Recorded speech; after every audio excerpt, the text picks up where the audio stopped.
شیرازی فرماتے ہیں کہ میں نے بہت سارے جھکے ہوئے لوگوں میں تکبر دیکھا ہے. جو بڑا میٹھا بولتے ہیں نا، کئی دفعہ کہتے ہیں جی کیا بات ہے جی، سبحان اللہ ماشاء اللہ، بڑا میٹھا بولتے ہیں. تو یہ میٹھا نہیں بول رہے ہوتے، یہ آپ کو شیشے میں اتار رہے ہوتے ہیں. آپ نے کسی کی تعریف کرنی ہے تو پشت کے پیچھے کریں، وہ اصل تعریف ہے. آپ کوئی ایسا کام نہ کریں جس سے چھلکے لفظوں میں کہ میں نے کسی کو بنایا ہے. اس سے نا آپ کو خود محسوس ہوگا کہ میں حقیقت پہ زندگی نہیں گزار رہا، میں تو کوئی اداکاری کر رہا ہوں. اور جو لوگ کہتے کچھ اور ہیں کرتے کچھ اور ہیں تو وہ خود بڑے پریشان رہتے ہیں. وہ جانتے ہیں کہ یار یہ میں کہاں الجھ گیا ہوں. تو بھائی یہ جو بہت زیادہ ہمارے دلوں کے اندر چیز ہے، اور یہ ہر مقام پر بہت سارے لوگوں کو یہ چیز حاصل ہے. میں دیکھتا ہوں کہ درجہ بدرجہ ان چیزوں کا شمار ہے. کچھ کا خیال ہے کہ میری ڈگری زیادہ ہے، اور کچھ کا خیال ہے کہ مجھے عقل زیادہ ہے. کچھ کا خیال ہے کہ میری شہرت زیادہ ہے، تو کچھ کا خیال ہے کہ میری دولت زیادہ ہے. آہستہ آہستہ وہ الجھاؤ پیدا ہوتا ہے. کسی کا کچھ نہیں جاتا، وہ خود آدمی بے چین رہتا ہے. حال دیکھیں نا، یہ میری طرح کو بندہ آ جائے نا محفل میں، جس کو عادت ہے اسٹیج پہ بیٹھنے کی، اچھے لوگوں کی، بزرگوں کی، سادات کی بات نہیں کرتا، تو اس کو کبھی بیچارے کو پیچھے بیٹھنا پڑ جائے نا، تو وہ گردن اونچی کر کر کے نقیب محفل کو دکھاتا ہے کہ میں آ گیا، کسی طریقے مینوں بھی ساتھ لے کے. بے چین رہتا ہے. اور اگر اسے سکون حاصل ہو کہ بھئی حضور کی محفل میں بیٹھنا ہے، جہاں جگہ مل گئی وہیں پہ ٹھیک ہو، اور وہ سکون کے ساتھ. دیکھو اس محفل کا مہمان خصوصی میں نہیں، حضرت بزرگ تو سرپرستی کر ہی رہے ہیں، میں نہیں. اس محفل کا تو مہمان خصوصی وہ بندہ ہے جس نے محفل سے پہلے یہاں جھاڑو دیا ہے، جس نے یہاں دریاں بچھائی ہیں، جس بیچارے کی فوٹو بھی کوئی نہیں آئی، وہ مہمان خصوصی ہے.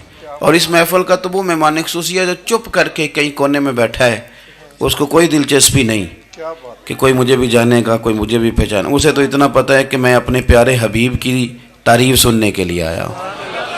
آپ اپنے اس طرح آپ کا ذوق دوبالا رہے گا. اگر آپ عاجزی کے ساتھ، انکساری کے ساتھ، رب رسول کی رضا کے لیے کسی جگہ بھی آپ اپنے آپ کو سیٹ کر لیں گے تو ماحول آپ کا ٹھیک رہے گا. ورنہ آپ الجھاؤ کا شکار ہیں، ورنہ آپ پریشان ہیں، ورنہ آپ تکلیف میں، ورنہ آپ آزمائش میں. بخاری شریف میں حدیث ہے، قاضی ایاز مالکی رحمۃ اللہ علیہ نے بڑی تفصیل سے لکھی ہے. راوی حضرت انس بن مالک ہیں. ایک بندہ بڑی دور سے آیا نبی پاک صلی اللہ علیہ وسلم کی زیارت کے لیے، بڑی دور سے. عرب کے جو سردار ہوتے تھے ان کے بڑے ناز نخرے ہوتے تھے. وہ خیر آج بھی ہیں، پروٹوکول کا ماحول آج بھی، یعنی وزیر صاحب کے آگے دو چار گاڑیاں نہ ہوں تو ان کو مزہ ہی نہیں آتا. پولیس والے آگے پیچھے بھاگیں تو حالانکہ ان کو نہیں پتا کہ جو پولیس والے آگے پیچھے بھاگ رہے ہیں نا، یہ حکومت بدلی تو گرفتار کرنے بھی انہوں نے ہی آنا ہے. لیکن وہ بڑا مزہ آتا ہے جب لوگ گاڑی کے پیچھے بھاگتے ہیں. کیا بات ہے جناب، بڑی بات. اور ہماری طبیعتوں میں پتہ نہیں کون سی، یہ پیسے پھینکنے والے دوست مجھ سے ناراض نہ ہو جائیں، لیکن میں اکثر سوچتا ہوں کہ یار یہ کس طرح کا کام ہے کہ پہلا کھلارنے پھر آپ اکٹھے کرنے. تو آپ کٹھے دے دیں جس کو دینے ہیں، ختم ہو جائے بات. یعنی وہ محفل میں نا گپ شپ ہو رہی ہوتی ہے، اکٹھے کرنا لے پان دینا لے، کس چکر میں پڑ گئے. حضور غوث اعظم رضی اللہ تعالیٰ عنہ کی محفل میں شیخ یحییٰ نجاج آیا کرتے تھے تو وہ کہتے تھے کہ ہم وہاں گنتے تھے آج کتنے بندوں نے توبہ کی، تو ہم سے گنے نہیں جاتے تھے، اتنے لوگ توبہ کرتے تھے. بزرگوں کی محفلوں میں توبہ کرنے والے گنے جاتے تھے، ہماری محفلوں میں پیسے گنے جاتے ہیں اور وہ پرچیاں دی جاتی ہیں. ایسا نہ کریں، اس سے گھٹن پیدا ہوتی. اور پھر جو نوٹوں والے ہوتے ہیں وہ فرنٹ سیٹوں پہ آ جاتے ہیں. بہت سارے غریب سوچتے ہیں کہ میرے پاس بھی اگر کرارے نوٹ ہوتے تو میں بھی آگے ہوتا. تو کم از کم یہ جو میلاد کی محفل ہیں ان میں تو سب کو ایک جیسا رہنے دے. یہاں تو امیر غریب کا فرق نہ ہو، اس کو تو مہربانی کریں. تو نبی پاک صلی اللہ علیہ وسلم کی خدمت میں وہ شخص بڑی دور سے آیا. تو عرب کے بادشاہوں کا مزاج تھا، پروٹوکول بڑا چاہتے تھے. ان کا تو یہ طریقہ تھا کہ حکمرانی کرنی ہے جیسے بھی ہو.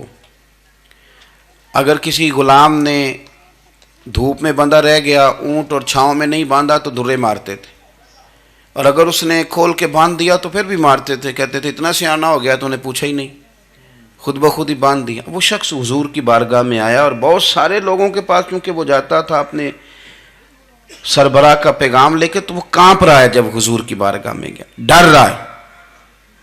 اب ذرا بات کو سمجھنا، نبی پاک صلی اللہ علیہ وسلم نے اس سے فرمایا کیوں ڈرتے ہو؟ سادہ آدمی ہے، دیہاتی ہے، بدو ہے. اللہ کے رسول نے تھپکی دی. کیوں ڈرتے ہو؟ تو کہتے ہیں حضور مجھے آداب نہیں آتے اور مجھے ڈر آتا ہے کوئی بات اگر ایسی ہو گئی آپ مدینے کی حکومت کے سربراہ ہیں تو کہیں آپ ناراض نہ ہو جائیں. حضرت انس بن مالک فرماتے ہیں بات کہاں کی تھی، پہنچ کہاں گئی. جب اس نے یہ کہا نا کہ آپ تو حکومت کے سربراہ ہیں، کہیں کوئی غلطی نہ مجھ سے ہو جائے، تو نبی پاک کی آنکھوں میں آنسو آ گئے. حضور رونے لگے اور نبی پاک صلی اللہ علیہ وسلم فرمانے لگے نا بھائی تو کسی حکومت کے سربراہ کے پاس نہیں